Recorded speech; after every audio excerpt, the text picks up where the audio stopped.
Welcome to this quick and easy guide on how to allow videos to auto-download on the WhatsApp app for PC. If you've noticed that videos sent to you aren't automatically saving when you open messages, this new update has made it super simple to fix that in just a few steps. Let's get right into it. First, open the WhatsApp app on your computer. Make sure you're using the latest desktop version so you can access the newest features.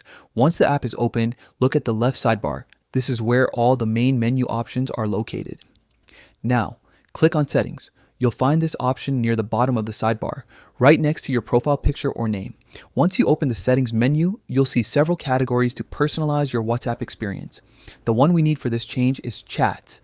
Click on Chats and you'll be taken to a new page where you can customize how your messages and media files behave.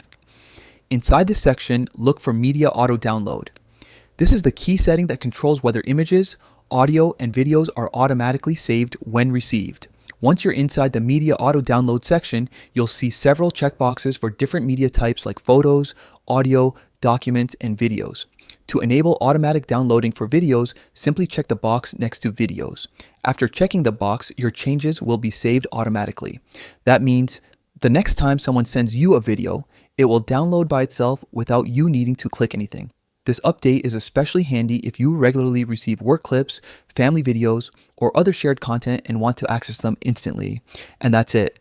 You've successfully enabled videos to auto-download on the WhatsApp app for PC. With this quick update, your media management just got smoother and more convenient. No more manual downloads or missing out on important video moments. Enjoy the ease of automatic downloads and stay connected effortlessly with the latest WhatsApp features.